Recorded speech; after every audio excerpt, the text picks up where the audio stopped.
ယောရှင်နေကာလသမယမှာတင်ငန်းလူတန်းကြတဲ့လူရှင်မိသားစုများဖြစ်တဲ့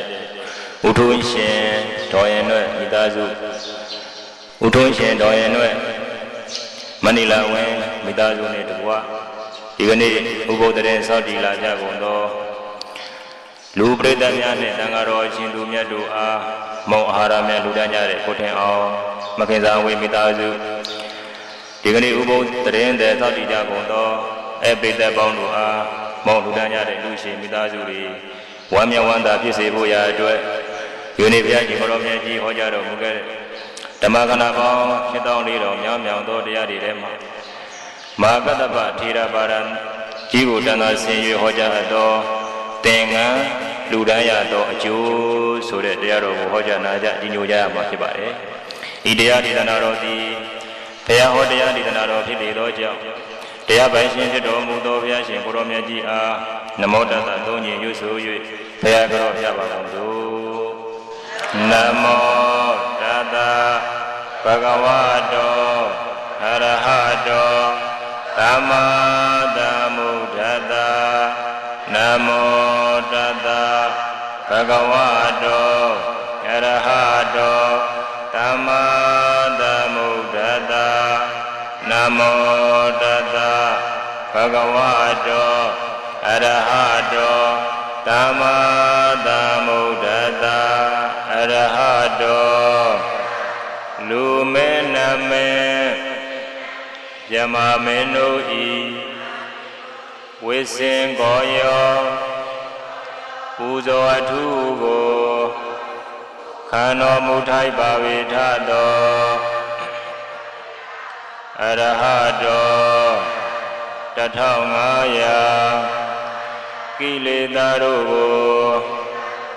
ချိုးဖျက်တော်မူတတ်ပါဝေထသောအရဟတောစိတ်ွယ်ရာ၌ပင်မကောင်းမှုကိုပြုတော်မမူပြောတော်မမူကြံစီတော်မမူတတ်ပါဝေထသောအရဟတောကိလေသာမံတဘုံယံကိုအောင်တော်မူနိုင်တော်မူတတ်ပါဝေထသောသမ္မာသမ္ဗုဒ္ဓတ္တသစ္စာ4ပါးမြတ်တရားကိုဆရာမကူ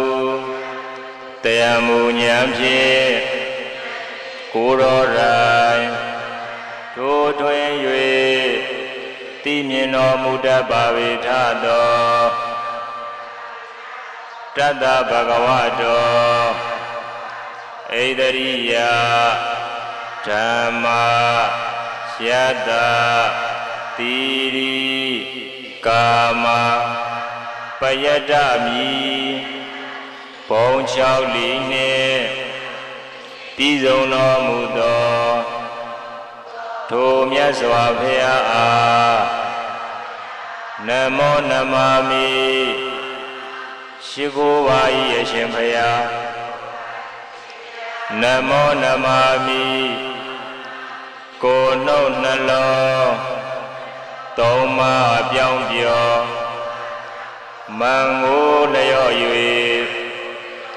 ကြော့ရွကျိုးလက်အုပ်မူကားရှိခိုးပါ၏အရှင်ဘုရားဘုရားရှင်ကိုယ်တော်မြတ်ကိုရှိခိုးဥချပူဇော်ပါဘုရားရှင်ကိုယ်တော်မြတ်ကိုရှိခိုးဥချပူဇော်ပြီးတဲ့နောက်မှာမိမိတို့ရဲ့ဣ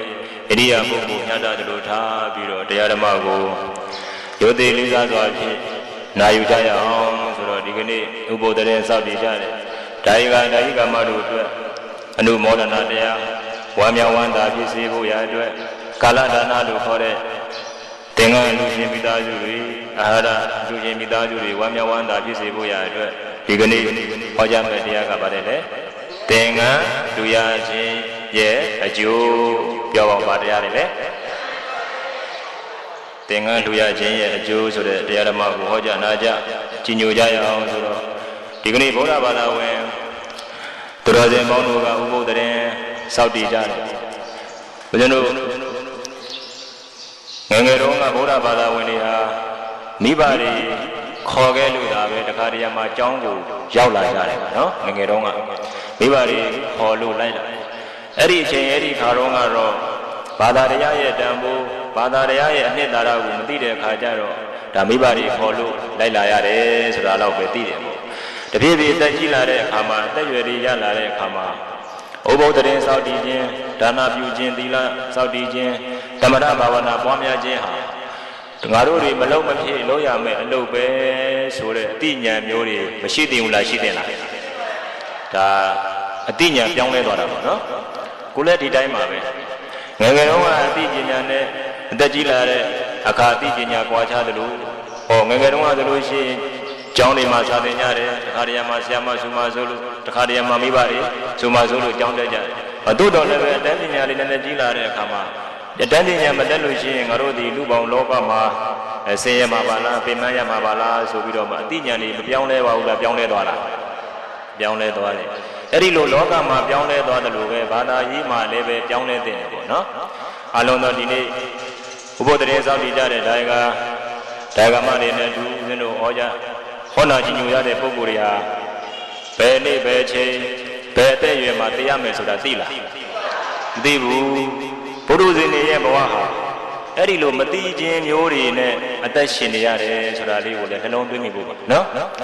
အဲ့ဒီလိုမသိခြင်းမျိုးတွေနဲ့အသက်ရှင်ရတဲ့အခါမှာဘယ်အသက်အရွယ်မှာဘယ်ယောဂနဲ့ကိုယ်မှာအနာယောဂနှိမ့်ဆက်မယ်ဆိုတာကိုသိရလားမသိဘူးအနာယောဂမနှိမ့်ဆက်ခင်အချိန်လေးမှာဒါနပြုဖို့လည်းပဲအရေးမကြီးဘူးလားအရေးကြီးလားဟောနောက်တစ်ခါဒါနပြုုံနဲ့မပြီးသေးဘူးတဲ့ဒါနပြုတဲ့ပုဂ္ဂိုလ်ဟာဖြစ်လျာဘဝမှာချမ်းသာမှာပေါ့နော်ဒါနပြုတဲ့ပုဂ္ဂိုလ်ဟာဖြစ်လျာဘဝမှာဘာဖြစ်မလို့ချမ်းသာမှာပဲတို့တော်သူဒီသီလမစောင့်တည်တဲ့အတွက်ချမ်းတော်ချမ်းသာတဲ့အနာယောဂတွေမများနိုင်ဘူးလားများနိုင်တာလားတခြားမလုံးလို့လားသီလမစောင့်တည်လို့လားသီလမစောင့်တည်လို့တချို့တခါတော့မှပြောမှာပေါ့တပြို့တို့ကမထိုင်နိုင်ဘူးဗျာမရှောင်နိုင်ဘူးဗျာဆိုတော့လည်းပဲကဲကိုမှမိမိတို့ရရှိလာတဲ့အချိန်လေးမှာနေဝက်ဥပုပ်ကလေးစောင့်လို့တော့မရောက်လာရတယ်ကိုခေတ်မှာဆိုလို့ရှိရင်ကျောင်းတွင်ဥပုပ်တို့ကျောင်းတွင်ဥပုပ်တို့ကျောင်းမြင်ဥပုပ်တို့ရှိတယ်နော်ဒါကြောင့်ကိုကစိတ်ကအဓိကကိုကဗဒနာအဓိကဆိုတော့ကိုစိတ်တိုင်းမှာငါဒီနေ့တော့နေဝက်ဥပုပ်ကလေးစောင့်မယ်မရောက်လာရတယ်အဲ့ဒီနေဝက်ဥပုပ်ကလေးကိုကိုကမနေ့ပိုင်းစောင့်လာတယ်ဆိုလို့ရှိရင်အဲ့ဒီမနေ့ပိုင်းအချိန်လေးကိုသီလလေးရောက်အောင်မိမိရဲ့ကာယကံဝစီကံတွေထိမ့်မယ်ဆိုလို့ရှိရင်ဒီသီလဒီကိုယ့်အတွက်မရောက်လာရလားရတယ်ဒါကြောင့်နေဝဲဥပုပ်စောင့်လို့ရတယ်ပေါ့နော်ဒါကြောင့်ဒါနကိုလည်းပဲပြုတင်တယ်သီလကိုပဲမစောင့်တည်သေးဘူးလားစောင့်တည်တယ်လားစောင့်တည်နေတယ်ဒါနပြုတဲ့သူဒီဖြစ်လျာဘဝမှာချမ်းသာမယ်ပြောပါပါတယ်လေဒါနပြုတဲ့သူဒီဖြစ်လျာဘဝမှာချမ်းသာမယ်သီလစောင့်တည်တဲ့သူဒီဖြစ်လျာဘဝမှာအနာယောဂကင်းမယ်ဒါဆိုလို့ရှိရင်ဒါနလည်းပြုတယ်သီလလည်းစောင့်တည်တယ်ဒီနှစ်ခုရင်ပြီးပြီလားဆိုတော့ပြီးပါမလားမပြည့်သေးဘူးအလုံးတော်သူတော်ကောင်းတို့ဦးဇင်းတို့ဘဝမှာကိုလက်ရှိထားတဲ့ဘဝမှာတခါတရံတချို့ပုဂ္ဂိုလ်တွေဟာအစိုးလောကရနဲ့ရင်ဆိုင်လာရတဲ့အခါမှာမထိန်မသိမ့်နိုင်တော့ဘူးနော်စိတ်တွေရောက်ရက်ခတ်သွားတယ်စိတ်တွေလွင့်သွားတယ်အဲ့ဒီလိုလွင့်သွားတာဒီကရင်ထဲမှာတခြားမရှိလို့လားတရားမရှိလို့တရားမရှိလို့ဒါဝိပဿနာတရားပေါ့နော်အဓိကကတော့ဝိပဿနာတရားဒါပဲကိုယ့်ရင်ထဲမှာကောင်းကောင်းမွန်မွန်လေးဝိပဿနာတရားကိုအချိန်တင်ပါများစွာအားထုတ်နိုင်ပြီချိန်ပြီးအားထုတ်နိုင်ပြီဆိုလို့ရှိရင်ထိုပုဂ္ဂိုလ်ဒီတောင်းတလောကရန်တွေကိုခံနိုင်သွားပြီရင်ဆိုင်ရဲသွားပြီနော်ဒါဘာရဲ့ကျေးဇူးလဲလို့မေးရင်တရားအားထုတ်ရခြင်းရဲ့ကျေးဇူးဘာရဲ့ကျေးဇူးလဲတရားအားထုတ်ရခြင်းရဲ့ကျေးဇူးဒါဆိုလို့ရှိရင်ဒါနလည်းပဲပြုရမယ်သီလလည်းပဲစောင့်တည်ရမယ်ဝိပဿနာတရားလည်းပဲအားထုတ်ရမယ်ဟုတ်ပြီဒီသုံးခုမှာဒါနရဲ့သီလရဲ့ကသာသနာအပြင်ပမှာလည်းပဲလုပ်လို့မရောက်လာရတယ်သာသနာပြင်ပဆိုတော့မြတ်စွာဘုရားမပွင့်ဘူးပေါ့နော်မြတ်စွာဘုရားမပွင့်တဲ့ကာလတွေမှာကသူတစ်ပါးကိုပစ္စည်းဥစ္စာပြလိုက်တာပဲလှူလိုက်တာနော်အကယ်၍ဥမာမကုံလုံးလုံးကိုစောင့်တိတ်လိုက်တာလေသီလစောင့်တိတ်တာပဲသို့တော်လည်းပဲဝိပဿနာတရားကိုကြတော့အားထုတ်ခွင့်ရရလားမရဘူးဘယ်ကာလမို့လို့လဲသာသနာပကာလမို့လို့ပြောပါဦးဘာကာလမို့လဲသာသနာပကာလမို့လို့ဒါလို့ရှိလို့ရှိရင်တရားအားထုတ်ဖို့အခွင့်အလမ်းဒီဘယ်အတွင်းမှာပဲဖြစ်တယ်လဲလို့မေးရင်သာသနာတွင်ကာလမှာပဲတရားအားထုတ်ခွင့်ရှိတယ် ဟုတ်ပြီတရားအားထုတ်ခွင့်ရှိပြင်ရှိ냐တော့လည်းပဲကို့မှာအနာယောဂတွေနှိမ့်ဆက်နေပြီဆိုလို့ရှိရင်လည်းပဲတရားအားထုတ်ခွင့်ရပါမလားဟုတ်ပြီကိုကတရားအားထုတ်ခွင့်တော့မရှိဘူးကျမ်းမာရေးတော့ကောင်းနေတယ်သို့တော်လည်းပဲဝိပဿနာတရားကိုဟောနိုင်တဲ့ဆရာသမားတွေနဲ့မတွေ့ဘူးဆိုလို့ရှိရင်လည်းပဲအားထုတ်ခွင့်ရပါမလားမရဘူးအားထုတ်ခွင့်တော့ရှိနေပြီဆရာသမားမရှိဘူးဆိုလို့ရှိရင်လည်းပဲမရနိုင်ဘူးเนาะဒါဆိုလို့ရှိရင်ဒီကနေ့အလုံးတော်သူတော်ကောင်းတို့ကျုံနေရတာကဟောနိုင်တဲ့ဆရာသမားတွေလည်းရှိတယ်ကို့မှာကျမ်းမာရေးလည်းကောင်းနေပြီဆိုလို့ရှိရင်ဒါဦးဇင်းတို့ပါရမီကိုလွှဲချလို့မရတော့ဘူးเนาะငါမှာပါရမီမပါဘူးလို့လွှဲချလို့ရပါမလားကိုအားထုတ်ဖို့ပဲရှိတော့တယ်เนาะကိုအားတင်းပြီးတော့ငါဒီအသက်အရွယ်မှာဒါလုံးမဖြစ်တော့မယ်ကြည့်မလို့ဘူးဆိုလို့ရှိရင်သေမင်းကနေပါမလားအချိန်မရွေးခေါ်မသွားနိုင်ဘူးလားခေါ်သွားနိုင်လားခေါ်သွားနိုင်တယ်ကိုရှိခဲ့ကိုခင်တဲ့တန်ရောတင်ရှိတဲ့ဇနီးမယားတဏိတာပစ္စည်းဥစ္စာတွေကိုသိလို့ရှိရင်ကိုနောက်လိုက်ပါမလားမလိုက်ဘူးကိုနောက်ထားကြရမှာပဲကိုနောက်ကိုပါမှာကဒါနရဲ့သီလရဲ့ဝိပါဝနာရဲ့ပေါ့အဓိကကတော့ဝိပဿနာတရားပေါ့နော်အဓိကကတော့ဘာတရားလဲဝိပဿနာတရားဒါဆိုလို့ရှိရင်တပည့်တော်ဝိပဿနာတရားအမထုံးနိုင်မှုဆိုလို့ရှိရင်ဘယ်လိုပြည့်လာနိုင်လို့ဆိုလို့ရှိရင်ဒါနပြုရင်ချမ်းသာမယ်သီလပြုရင်အသက်ရှိမယ်ဒါဆိုလို့ရှိရင်ဒီကုသိုလ်တရားတွေကိုပြုလုပ်ထားတဲ့ပုဂ္ဂိုလ်တွေကမကောင်းရာဘုံဘဝဘုံဌာနတော့မရောက်နိုင်ဘူးပေါ့နော်ဒါနရဲ့အရှိန်သီလရဲ့အရှိန်ကြောင့်ထိုပုဂ္ဂိုလ်သည်30ဘုံလို့ခေါ်တဲ့အထက်ဘုံတွေဖြစ်တဲ့လူဘုံနတ်ဘုံယမဘုံမရောက်နိုင်ဘူးလားရောက်နိုင်တယ်ဘယ်အထိရောက်နိုင်လို့မေးရင်ကုသိုလ်အရှိန်ကြောင့်သူဆက်ပြီးတော့မတွားနိုင်တယ်ပဲနော်သို့တော်လည်းပဲတက္ကာယဒိဋ္ဌိဆိုတဲ့ဝစီကိစ္စတွေဒီတရားတွေကိုမပြုတ်ထားတဲ့အတွက်စွန်လွတ်တယ်လို့ပဲတဲ့။ဘာနဲ့တူလဲ။စွန်လွတ်တယ်လို့ပဲကျိုးကုန်လို့ရှိရင်တော့နောက်ဆုံးတော့အောက်ပြန်မကြဘူးလား။အဲ့ဒီပြန်ကြတယ်လို့ပါပဲ။ပုထုဇဉ်တွေရဲ့ဘဝဟာတေချာမကြနာဘူးပေါ့နော်ဂတိမမြဲဘူးအဲ့တော့ဒီကျိုးရှိနေတဲ့ရွေးကာလပတ်လုံးမှာဒီဆုံးသည့်အချိန်တန်လို့ရှိရင်မြေကြီးကိုပြန်ကြရတယ်လို့ပုထုဇဉ်တွေရဲ့ဘဝတက္ကာယဒိဋ္ဌိဝစီကိစ္စဆိုတော့အကုသိုလ်တရားတွေမပယ်သေးသမျှကာလပတ်လုံးအပယ်၄ပါးကလွတ်နိုင်မှာမလားမလွတ်နိုင်ဘူးဒါဆိုလို့ရှိရင်သူတော်ကောင်းတို့နိဗ္ဗာန်လိုချင်တဲ့အပယ်တကားတွေပြည့်ချင်တယ်ဆိုလို့ရှိရင်တခြားအားထုတ်ရမှာလားတရားအားထုတ်ရမှာလားတရားအားထုတ်ဖို့ပဲလိုတယ်ပေါ့နော်ဒါကြောင့်တရားအားထုတ်ဖို့ဒီအရေးမကြီးဘူးလားအရေးကြီးလားအရေးကြီးတယ်ဒါကြောင့်မလို့ဒီဝိပဿနာတရားကိုလည်းအားထုတ်သင့်တယ်ဆိုတာလေးကိုပြီးပြီးနှလုံးသွင်းဖို့ပါအဲ့တော့အလူဒါနပြုရခြင်းရဲ့အလူဒါနမဖြစ်ခြင်းရဲ့အကြောင်းတရား၄ပါးရှိတယ်တဲ့ဘယ်နှပါလဲ၄ပါးနံပါတ်1ကအလူဒါနမပြုတဲ့သူဒီဖြစ်လျာဘဝမှာအလေးအထမရှိခဲ့ခြင်းပြောပါဦးအလေးအထမရှိခဲ့ခြင်းပြောမှကျွန်တော်လူချင်းနဲ့တန်းကျင်တဲ့စိတ်ကိုမဖြစ်ပေါ်ခြင်းပေါ့နော်နံပါတ်1ကအလေးအထားမရှိခဲ့ခြင်းပြောပါဘာမရှိခဲ့ခြင်းလဲအလေးထားမရှိခဲ့ခြင်းနောက်တစ်ခါမိမိမှာရထားသည့်ပစ္စည်းဥစ္စာတွေကနဲပါနေခြင်းပစ္စည်းဥစ္စာတွေဘာဖြစ်လာလဲနဲပါနေအလူဒါနဘုဘဝမှာအလူဒါနမပြုတ်ရခြင်းရဲ့အကြောင်းတရား၄ပါးနော်အတိတ်ဘဝတွေကပြောမှဆိုတော့ဝါသနာမပါခဲ့တာပေါ့နော်အတိတ်ဘဝတွေကအလေးထားမရှိခဲ့ခြင်းဝါသနာမပါခဲ့ခြင်းဒါကအကြောင်းတစ်ချက်နောက်တစ်ခါခုဘဝမှာပစ္စည်းဥစ္စာကဘာဖြစ်နေတာတော့နဲပါနေခြင်းပြောပါဘာဖြစ်နေတာလဲပစ္စည်းဥစ္စာကနဲပါနေတာနောက်တစ်ခါကိုယ်မှာပစ္စည်းဥစ္စာတွေကအယံကောင်းနေလို့ရင်လည်းပဲမတူချင်ဘူးတဲ့ပစ္စည်းဥစ္စာကဘာဖြစ်နေလဲအယံကောင်းနေလို့ရင်လည်းပဲမလူချင်ဘူးဘယ်နှချက်ပြသွားပြီလဲ၃ချက်နံပါတ်၄ကကိုလူများတူလိုက်လို့ရှိရင်ငါပစ္စည်းဥစ္စာများကုံသွားမလားဆိုပြီးတော့မှပစ္စည်းဥစ္စာကုံသွားမှဆိုလို့မလှူဒန်းခြင်းတဲ့အကြောင်းတရားဘယ်နှပါလဲ